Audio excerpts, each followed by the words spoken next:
El tema de hoy se refiere a los efectos de la activación de la Carta Democrática Interamericana. Es algo que está pasando en estos días, es algo que se refiere al caso específico de Venezuela, pero que sin embargo abarca, comprende y alcanza a todos los países de las Américas y del mundo, porque está en discusión y está en disputa la esencia de lo que tiene el ser humano, que es la libertad, los derechos humanos, las garantías fundamentales, la democracia. Voy a hacer un recorrido muy breve como marco de referencia para ver cuáles son los efectos de esta activación de la Carta Democrática Interamericana, de lo que es la OEA, de lo que es la Carta, de lo que es el pedido que ha hecho el secretario general para activar esa Carta, y de un breve recorrido histórico de lo que ha sucedido en los últimos días sobre el particular. Ustedes saben que la Organización de Estados Americanos fue creada el año 1948, que comprende a todos los estados de las Américas, desde el Canadá hasta la Argentina, incluyendo los países del Caribe y las islas del Caribe, que está conformada originalmente por 35 estados, que de esos 35 estados miembros hoy día hay 34 en actividad porque Cuba está suspendida por violaciones a la democracia y separada temporariamente de la organización, y aunque se la ha invitado a participar nuevamente hace unos años como resultado del control que la propia Cuba llegó a tener desde fuera de la organización, la dictadura cubana ha rehusado someterse a la Organización de Estados Americanos y no quiere regresar. Entre los objetivos fundamentales de la Organización de Estados Americanos está la preservación y la promoción de la democracia como elemento fundamental de garantía para la coexistencia de los pueblos. En ese escenario, en el avance de la historia de América Latina, llegamos a un punto en que en la década de los 80, 90, después de las dictaduras militares que hubieron en la región, empieza un proceso de reuniones internacionales para tratar de proteger las democracias. Ese proceso, que toma varios años, termina el año 2001 en Lima, Perú, el 11 de septiembre, el mismo día de los ataques terroristas a los Estados Unidos, con la firma de lo que se llama la Carta Democrática Interamericana, que es un documento suscrito por los 34 estados que participan en la Organización de Estados Americanos, a partir de la cual se decide la protección específica y un conjunto de mecanismos específicos con relación a la democracia.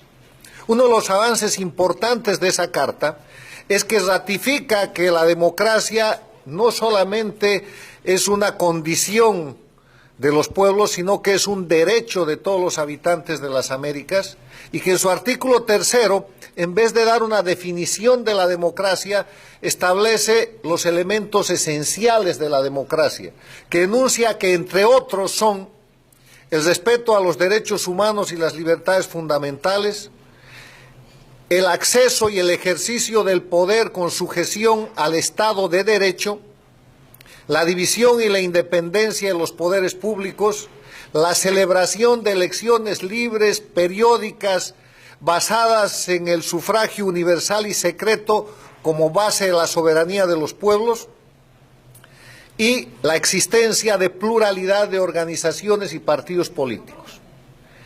Esencial quiere decir que si falta algún elemento de estos considerado esencial en la cuestión que se define o que se discute o que se describe, eso ya deja de ser tal. O sea, si falta uno de los 5 elementos, la democracia ya no es democracia.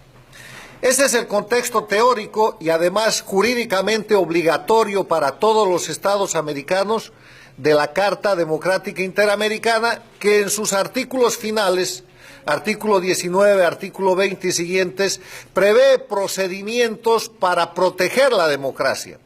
Prevé mecanismos por los cuales, cuando la democracia esté en riesgo, cuando la democracia esté atacada o esté en peligro, la Organización de Estados Americanos, el secretario general, los organismos de la OEA se pongan en marcha para cumplir ese propósito, porque la democracia no es inerme, no es indefensa.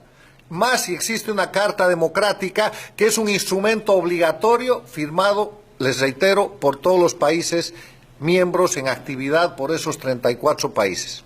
Aquí un pequeño dato histórico. El año 2001, y el año 2000 previo, en el que se negociaba y cuando se aprueba la Carta Democrática Interamericana, el gobierno del entonces presidente Hugo Chávez de Venezuela era un gobierno muy débil, era un gobierno que temía caerse. Y en ese momento, Hugo Chávez era el promotor más importante y el impulsor más decidido de la Carta Democrática Interamericana, porque encontraba que en esa carta iba a tener un mecanismo de defensa frente a la posibilidad de una salida violenta del poder en base a la debilidad que él tenía. Eso como dato histórico para que vean ustedes cómo se mueve la historia.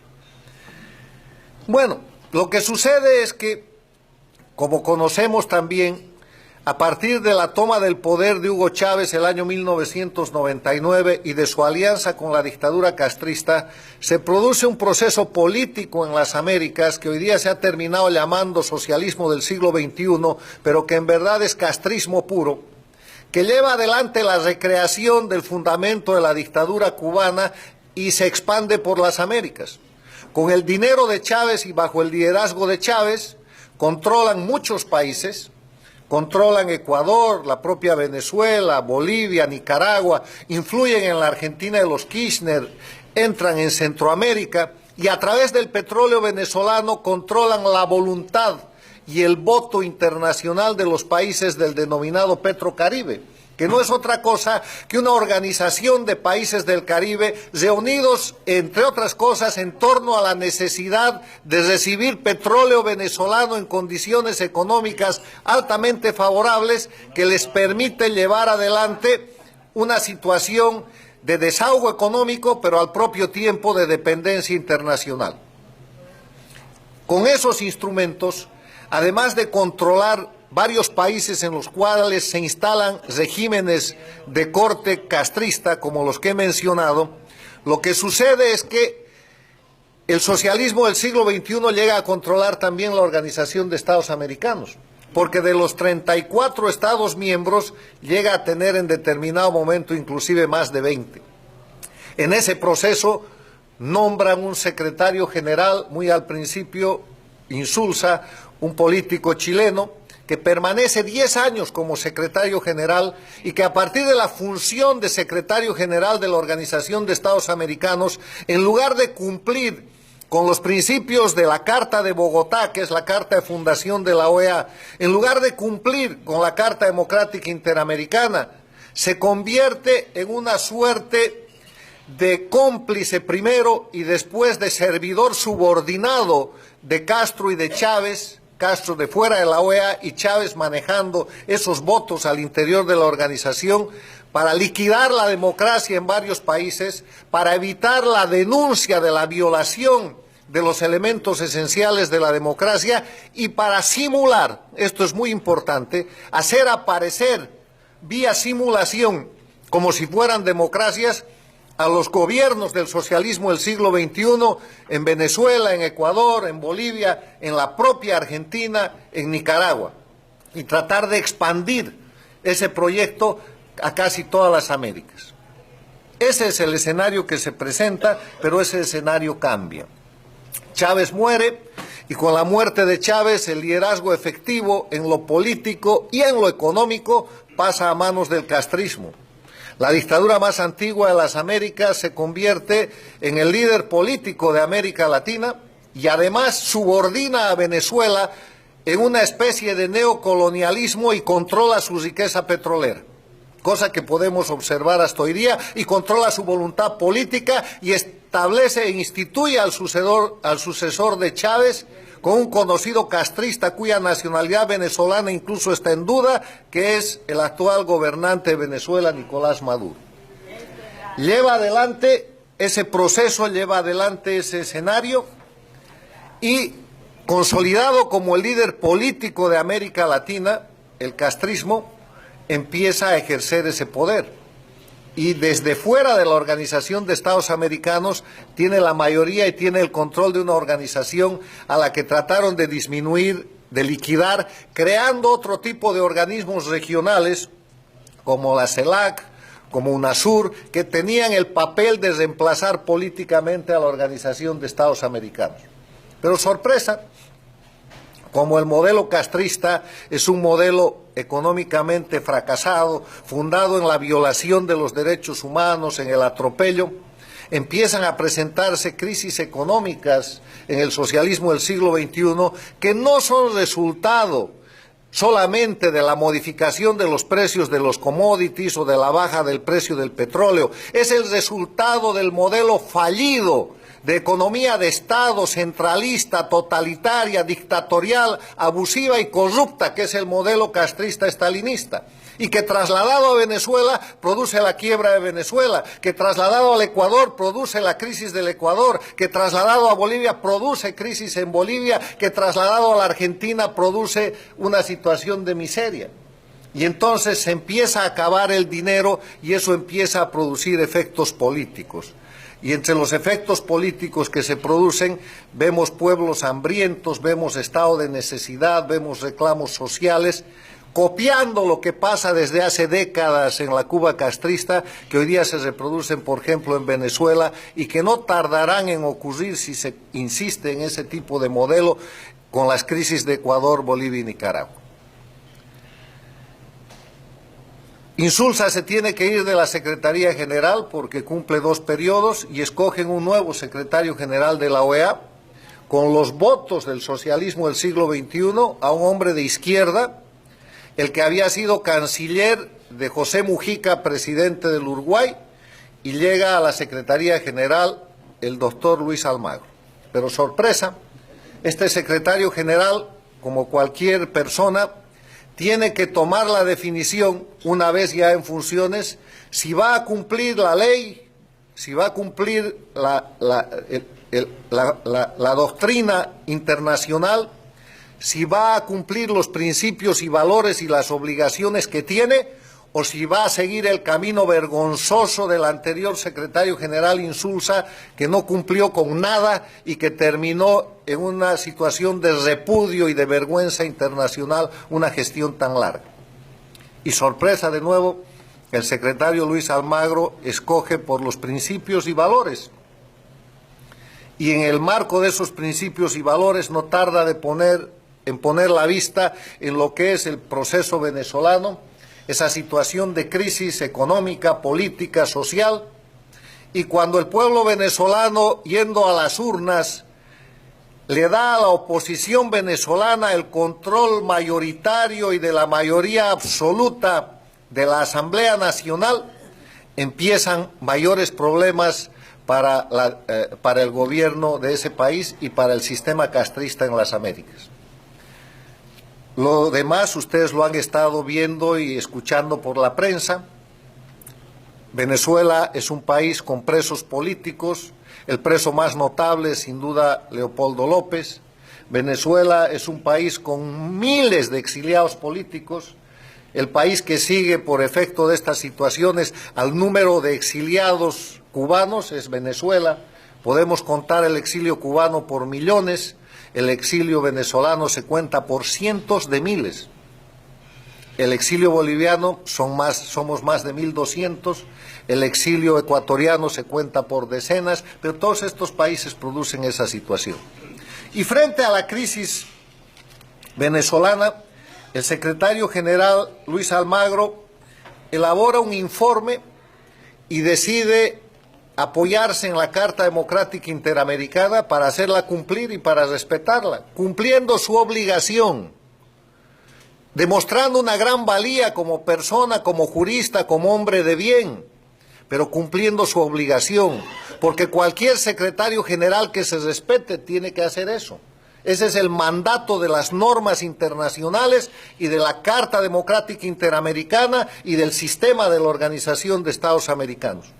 Y elabora un informe de 132 páginas donde describe cómo en Venezuela no existen elementos esenciales de la democracia, cómo se violan los derechos humanos, cómo hay presos políticos, cómo hay perseguidos políticos, cómo se usa el poder judicial para perseguir, cómo se manipulan los órganos del Estado que deberían ser independientes, cómo no existe Estado de Derecho, cómo la libertad de prensa prácticamente ha desaparecido, o sea, cómo no se cumplen los elementos de la democracia.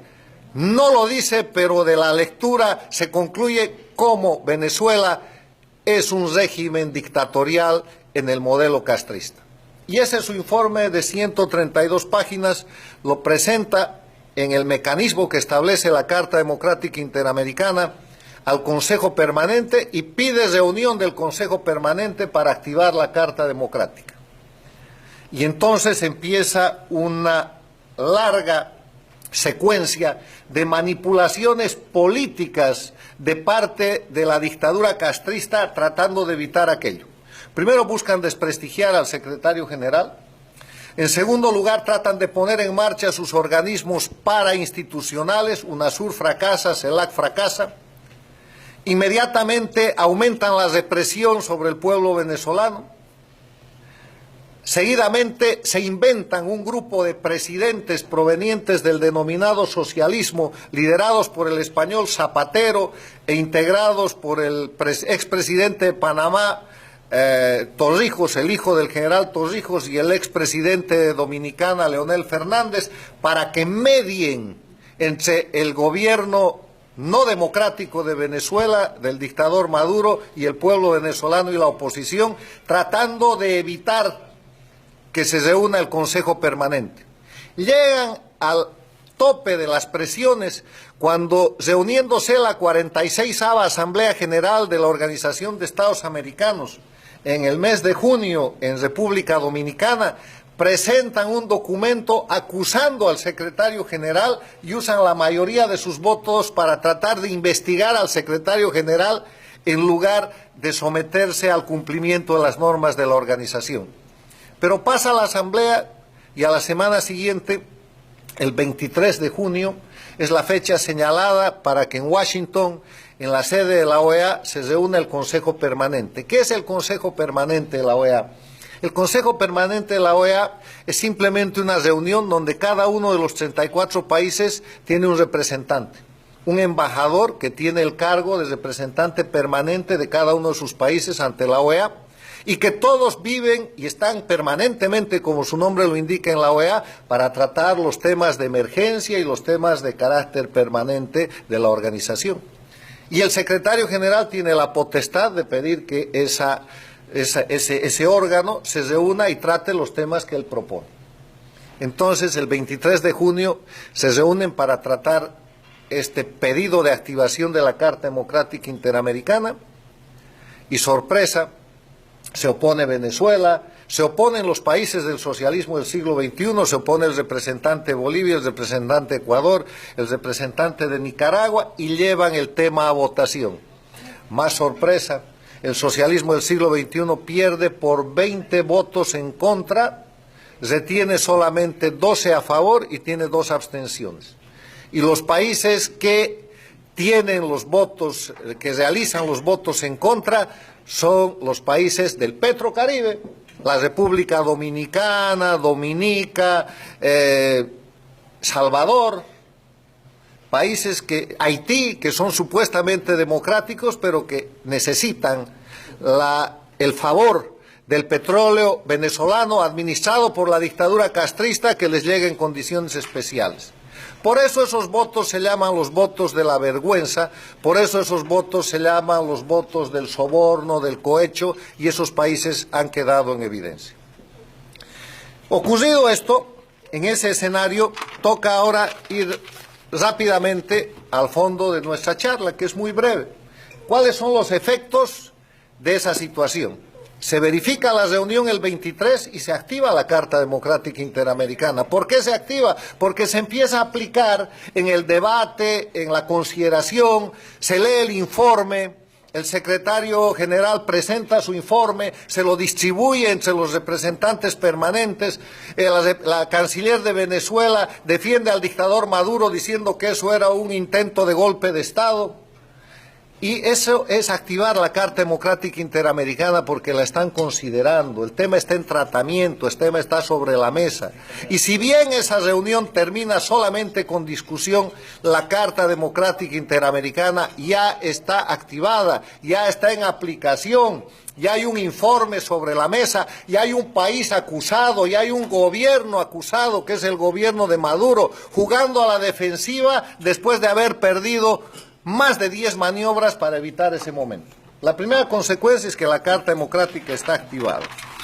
La segunda consecuencia, que es muy importante, es que esa activación nos muestra qué gobiernos están a favor de la democracia y qué gobiernos están a favor de las dictaduras. Pero nos muestra peor aún la dependencia de la corrupción internacional, porque los votos de Haití, de los representantes de República Dominicana, de Dominica, de El Salvador, son votos comprados con el petróleo venezolano y con la prebenda en el marco del Petrocaribe. Y el mundo lo sabe, ha salido en todos los periódicos, y vergüenza para esos gobernantes que deberían estar rindiéndole cuentas a sus parlamentos, a sus poderes legislativos, de por qué han asumido esa situación. Si no lo hacen ahora, no van a tardar en hacerlo. Tercera consecuencia, Venezuela está, el gobierno venezolano, el gobierno de Nicolás Maduro, ha recibido una demostración en 132 páginas de que no es democracia, de que es una dictadura. Ahí está, caso por caso, con prueba. El informe del secretario general Luis Almagro está en el internet, búsquenlo, mírenlo. ¿Por qué no hay Estado de Derecho? Presos políticos, manipulación del Poder Judicial, persecución política, los elementos esenciales de la democracia desaparecidos. Y además, si no quieren ver el informe, vean la prensa. Vean lo que está pasando en Venezuela, violación diaria a los derechos humanos, porque uno de los derechos humanos esenciales es poder tener comida, que los venezolanos hoy día no tienen. Tercera consecuencia, esta activación de la Carta Democrática Interamericana ha puesto, como diríamos popularmente, las barbas en remojo de las otras dictaduras. Yo sostengo que la lucha por la democracia que se lleva a cabo en Venezuela, lo que llamo la batalla de Caracas, porque ahí está la sede del poder político venezolano, es la batalla en la cual será derrotada la dictadura castrista y todas las dictaduras de la región. Lo que en verdad se está disputando en Venezuela es la democracia en los países de América Latina. Porque el rato que la dictadura castrista pierda Venezuela se acabó, es solamente cuestión de tiempo y de muy poco tiempo. Por eso esa lucha tan tenaz, tan insistente y tan pertinaz de parte de las dictaduras. Pero además ha puesto, les decía, en lista de espera después de Venezuela quién viene. No puede ser Cuba porque Cuba está separada de la organización. Pero ¿y qué pasa con el Ecuador? ¿Y qué pasa con Bolivia? ¿Y qué pasa con Nicaragua? Donde se cumplen, aunque sea en números más pequeños, en vez de ser cientos de miles de exiliados, son decenas, son cientos, son miles. No hay Estado de Derecho ni en el Ecuador, ni en el Perú, ni en Nicaragua. Hay presos políticos, hay exiliados políticos, no hay libertad de prensa, hay persecución política, hay manipulación del Poder Judicial que ha sido convertido en un instrumento de represión, igualito que en Venezuela. O sea que si es posible presentar un informe de 132 páginas para el caso venezolano, ¿será posible hacer uno de tantas o más páginas para el caso ecuatoriano, para el caso boliviano, para el caso nicaragüense? Por eso Correa, Morales, Ortega se han puesto en la lista de espera en capilla y se oponen pues ferozmente a esto y han declarado su enemigo al secretario Almagro y a la Organización de Estados Americanos. Una quinta consecuencia, la OEA ha recuperado su rol regional. Hemos vivido 10 años, los 10 años del sometimiento de la OEA al socialismo del siglo XXI, a Chávez y Castro, en que la organización no cumplía su papel. Ahora lo ha recuperado, es para esto la OEA. es para defender la libertad, la democracia, los derechos humanos, para acusar a los gobiernos que están oprimiendo a sus pueblos y los están matando de hambre, como en el caso de Maduro en Venezuela. Sexta consecuencia, ha rescatado el papel del secretario general, lo que era antes un personaje totalmente desprestigiado al que el dictador Chávez lo llamaba insulso y lo reñía como si fuera un criado, una criada. Ahora es un respetable jurista, un respetable embajador de izquierda, con principios y valores, que está defendiendo la democracia en América Latina, lo que me ayuda a demostrar algo que siempre he sostenido: el eje de contradicción, el eje de disputa en América Latina no es ideológico, no es de derechas e izquierdas. El casismo no es izquierda, el casismo está más cerca del fascismo que de la izquierda. La izquierda democrática gobierna en países como el Uruguay, como Chile, como el Brasil, y gobierna bien, porque no se perpetúa en el poder, porque no cambia las constituciones. Entonces ahí tenemos un rescate de, además del rol del secretario general, una demostración de lo que es, que este no es un tema ideológico. Por la libertad se lucha desde la izquierda y desde la derecha, que son conceptos además académica e históricamente superados. Una séptima consecuencia es que esto abre el camino de la responsabilidad. ¿Qué quiere decir el camino de la responsabilidad? Hay documentos internacionales que están haciendo prueba contra Nicolás Maduro y su gobierno.